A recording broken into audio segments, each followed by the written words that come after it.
Olá, sétimo ano, tudo bem com vocês? Espero que sim. Bom, essa semana é uma semana atípica, onde eu não vou dar matéria nova, até porque por dois motivos. Primeiro, porque nós fomos recomendados, solicitados pela coordenação, para corrigir o teste com consulta, falar sobre o portfólio, enfim, tirar as dúvidas de vocês. E porque a gente está com a matéria em dia, tá? E dá um refresco aí para vocês, aproveitem esse momento aí para vocês darem uma resfriada e acompanhem a correção do teste para vocês, na hora que vier a nota, já saber, eu errei aquela questão, né? Eu errei tais questões, por isso, né? Para vocês tirarem as dúvidas. E com relação aos prazos, e sobre o prazo, que eu aceitei os portfólios e o teste foi até a data estabelecida. Após isso, eu não estou autorizada, não fui autorizada para aceitar, salvo aqueles casos que, né, a exceção mesmo daquelas pessoas que realmente tiveram justificativa plausível, comunicar à coordenação e a coordenação repassou isso pra gente, tá bom? Só para vocês não ficarem me mandando e-mail. Professora, poxa, te mandei depois, por que você não aceitou? Então, vocês já estão avisados. Então, vamos lá. A número 1 está aqui na tela para vocês. Em seu livro, A Origem das Espécies, Charles Darwin propõe uma teoria para explicar a evolução dos seres vivos, chamada teoria da seleção natural. Então, segundo Darwin, indivíduos com variações que conferem vantagens em determinado ambiente são selecionados naturalmente, pois têm chances de sobreviver e se reproduzir. Com isso, no decorrer do tempo, as variações que trazem vantagens se mantêm nas populações. A lacuna pode ser corretamente preenchida com a alternativa D, né, seleção natural, né, que está faltando um Lzinho. Queria também falar para vocês que no dúvida está faltando um acentinho, tá, gente? Foi eu mesmo que esqueci do acento. Então, seleção natural, letra D, ou seja, que o meio seleciona o ser vivo. 2. Indique a alternativa que menciona uma característica comum a todos os vírus, ou seja, os vírus, qual é a característica comum? Que eles são parasitas intracelulares obrigatórios, ou seja, obrigatoriamente, para eles conseguirem se manter e se reproduzir, eles precisam estar dentro das células, porque eles são seres que não têm célula, tá bom? 3. No mundo dos excessivamente pequenos, encontra-se os vírus que se caracterizam por serem... E aí? A gente acabou de falar de crescimento e multiplicação somente no interior das células que parasitam, ou seja, só para eles crescerem e se multiplicar, eles precisam estar, sim, obrigatoriamente dentro dessas células, tá? Continuando. 4. Os vírus são acelulares devido, que eu já falei também, tá bem fácil esse teste, hein? B, a ausência de célula, ou seja, não tem célula. 5. Assinale a alternativa em que o nome científico da ararinha azul encontra-se de acordo com as regras de nomenclatura binominal. Então, a gente tem a número 5, a letra B, né, que é a correta, porque ela está escrita com a primeira palavra, primeiro nome com letra maiúscula, a segunda é minúscula e ela está em itálico, ou seja, destacada, tá? Que são as características principais para se ter um nome, né? E tá em latim, né, gente? 6. Diferencia as teorias da abiogênese e biogênese. Então, vamos lá. A abiogênese, vamos já ver a biogênese. Ou seja, o A de negação. Então, não vem de um ser vivo. Ou seja, de acordo com essa teoria, a vida se origina da matéria bruta inanimada. Ou seja, a partir de um objeto, alguma coisa, pode surgir a vida, ou seja, a partir da matéria bruta. Essa é a teoria da abiogênese, que a vida surge de matéria inanimada. Na biogênese, bio vem de vida, né? Gênese, vida, início da vida. Então, para essa teoria, todo ser vivo é originado de outro pré-existente a partir da reprodução. Então, ou seja, para surgir a vida, teria que ter uma outra anteriormente, ou seja, uma vida pré-existente. Ela vai surgir a partir de uma pré-existente. Então, exemplo, a mosquinha. Quando a gente vê uma larva ali num alimento, mas eu não vi aquela mosca, você não viu, mas a mosca foi lá, posou os ovos, colocou os ovinhos e esses ovinhos, eles eclodiram e cresceram larvas, tá? Se transformaram em larvas. Ou seja, então, essa é a teoria mais aceita, que já foi comprovada e tal, vocês já viram isso, ou seja, o ser vivo ele é originado de outro pré-existente. 7. A Covid-19 é uma doença causada pelo coronavírus SARS-CoV-2, que apresenta um quadro clínico que varia de infecções assintomáticas a quadros respiratórios graves. De acordo com a Organização Mundial de Saúde, a maioria dos pacientes com Covid, cerca de 80%, pode ser assintomática e cerca de 20% dos casos podem requerer atendimento hospitalar por apresentar dificuldade respiratória. E desses casos, aproximadamente 5% podem necessitar de suporte para tratamento de insuficiência respiratória, suporte ventilatório. Diante dessa pandemia na qual estamos presenciando e de quarentena, cite formas de prevenção e proteção contra a Covid-19. Como você e a sociedade têm feito para evitar o contágio? Indique também os principais sintomas.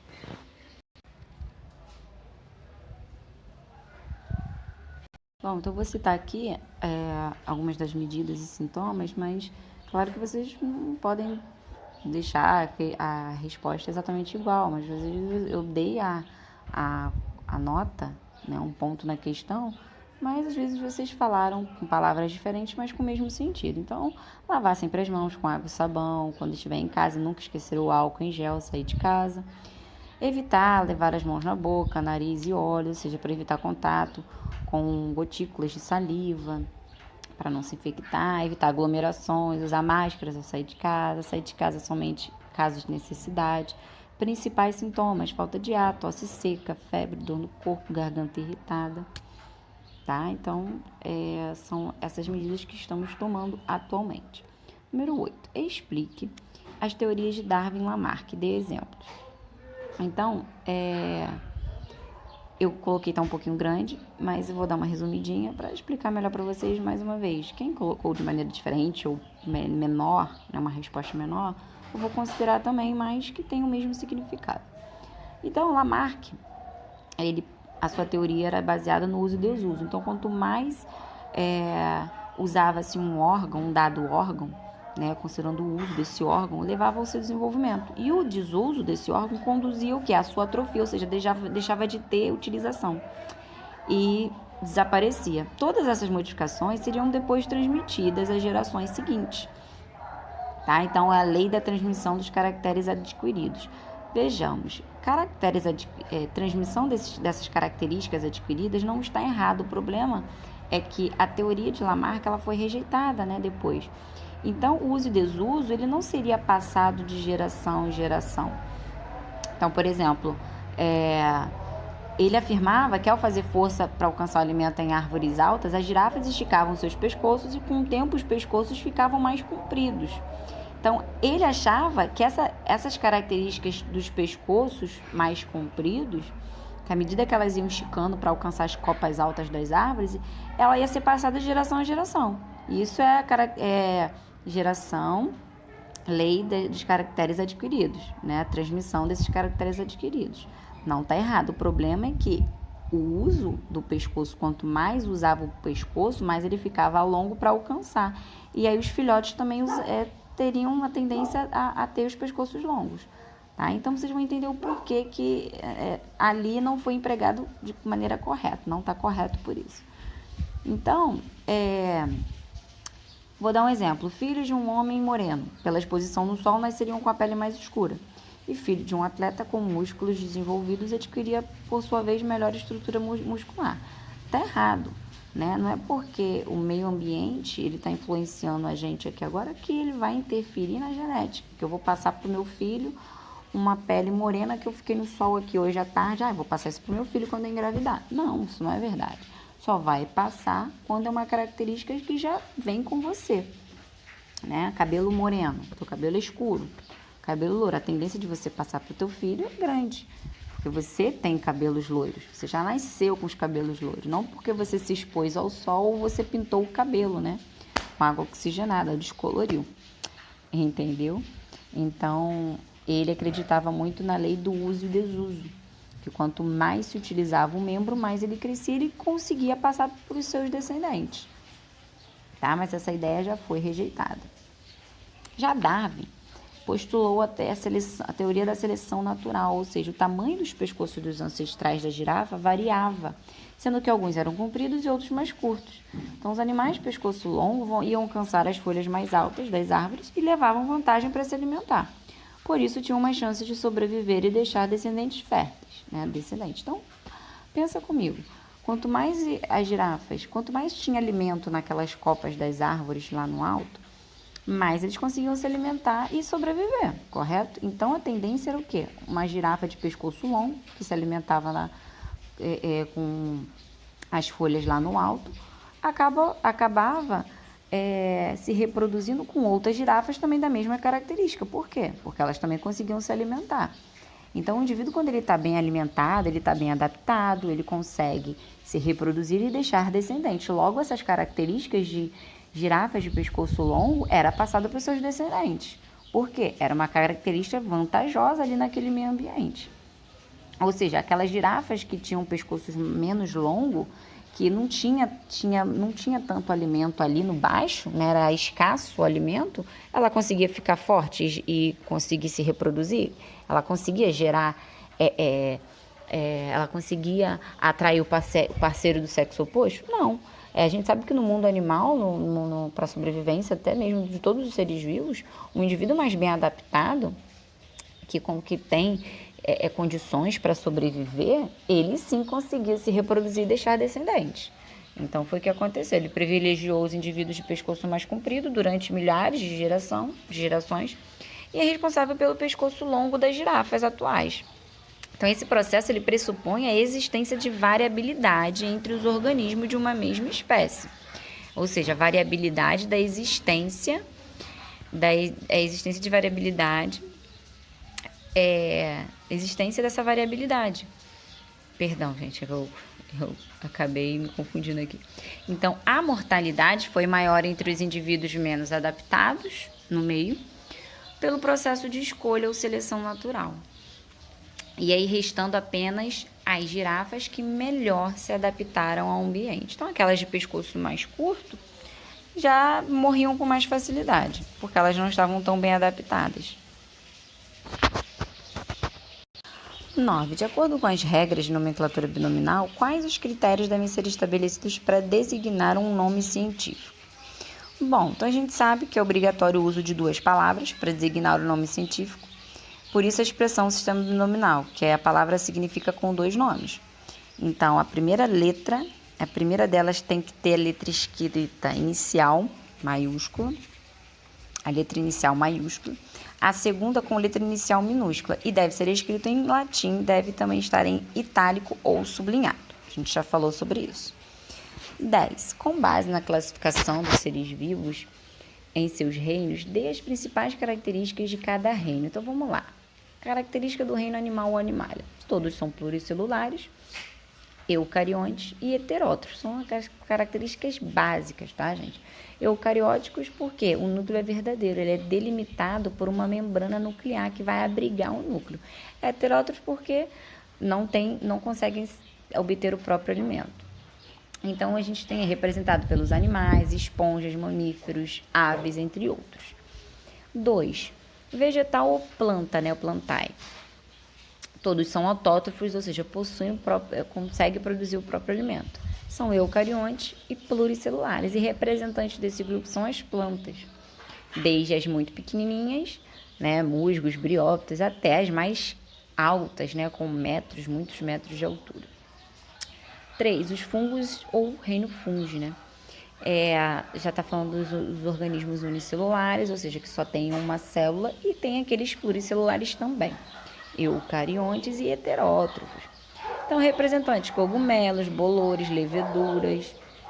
4.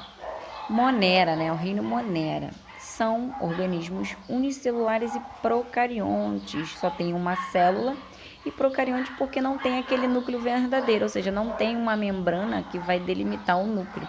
O DNA, RNA, vai estar disperso no citoplasma. Então, a gente está falando, eles podem ser autótrofos também, ou heterófitos. Tem até aquelas bactérias, as cianobactérias, que fazem fotossíntese, e aquelas que não produzem o próprio alimento, que são heterótrofos. Então, bactérias e cianobactérias. 5. Protista é o reino. Ele é composto por protozoários e algas. Então, eles são eucariontes, unicelulares ou pluricelulares. E eles podem ser autótrofos ou heterótrofos, porque tem as algas, né, que fazem o próprio alimento. E heterótrofos porque tem aqueles que causam doenças, né, são os parasitas, enfim. Agora, gente, eu quero explicar brevemente um pouquinho sobre o sistema de avaliação, para quem ainda tiver com alguma dúvida, tá? Tirando essas dúvidas. Temos aí o portfólio, que vai conter as atividades e as resenhas que vocês me entregaram, e o teste com consulta. Então, o portfólio mais o teste para obter a média. O portfólio tem que conter todas essas atividades e resenhas, mais o teste que ele é com consulta. Então, prestem atenção. Lembrando que o aluno que só me entregar a resenha e não me entregou as atividades, já vai valer menos ponto, tá? Então, observem. Se o aluno, cada uma dessas atividades e resenhas, cada uma vai valer 5, tá? Para quê? Para valer 10 pontos no total. O teste consulta vale 10, para ter a média 10. Então, vamos dizer que o aluno, ele só me entregue as resenhas. Ele não me entregou a atividade do livro. Ou vice-versa, me entregou a atividade do livro e não me entregou a resenha. O que vai acontecer? Então, ele aqui, ao invés de ficar com 10, ele vai ficar com 5. Então, é só tirar a média. 5 mais 10, e você soma e divide por 2, tá? E aí você faz a média. Então, vamos dizer que o aluno, ele me entregou tudinho. Me entregou tudinho. Tirou 10 no portfólio, 10 no teste. Soma 20 dividido por 2, 10. Tá? Então, o aluno teve a média 10. Mas vamos dizer, professora, que ele só entregou as atividades e ele no teste com consulta, ele só acertou 5 questões. Tadinho. Ficou com 10. Então, 10 dividido por 2, ele vai obter a média 5, tá? Essa vai ser a média desse aluno, tá? Então, verifiquem, antes de vocês reclamarem com qualquer professor que a nota tá errada, né? Avaliem, veja o que você enviou por e-mail pro professor, né? Vamos dizer que para mim, poxa, eu tô com dúvida na minha nota, eu não acho que essa nota eu mereço. Eu acho que minha nota tinha que ser maior. Confere, vai lá no meu e-mail, no teu e-mail, né, nos enviados. Peraí, deixa eu ver se realmente eu enviei tudo para a professora. Ah, tá lá todas as atividades, todas as resenhas. Pô, tá faltando uma resenha aqui do dia tal, então por isso minha nota valeu um pouquinho menos.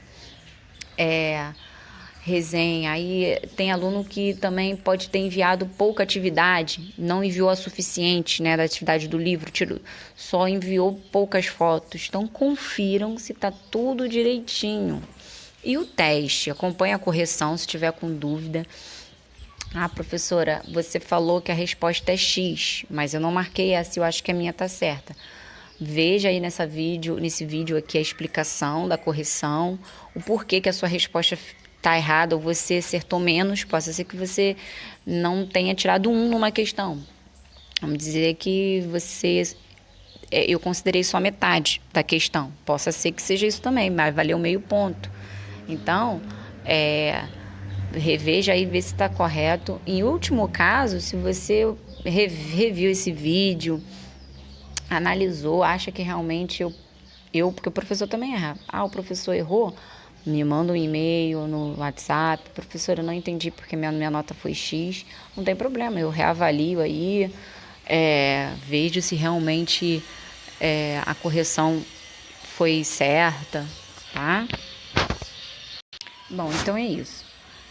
Então, lembrando que eu só aceitei depois do prazo estabelecido da coordenação para receber o portfólio teste dentro do prazo, né? Agora, com exceção de alguns alunos solicitado pela coordenação, eu até considerei, mas porque a coordenação me sinalizou, tá bom? Só para constar. Então, fiquem com Deus. Vocês estão recebendo aí também a correção dos exercícios do livro da aula passada, que está no portal, tá? Na plataforma, perdão. E acompanhem, sempre mantenham os livros de vocês atualizados. Então, um beijo e até a próxima semana.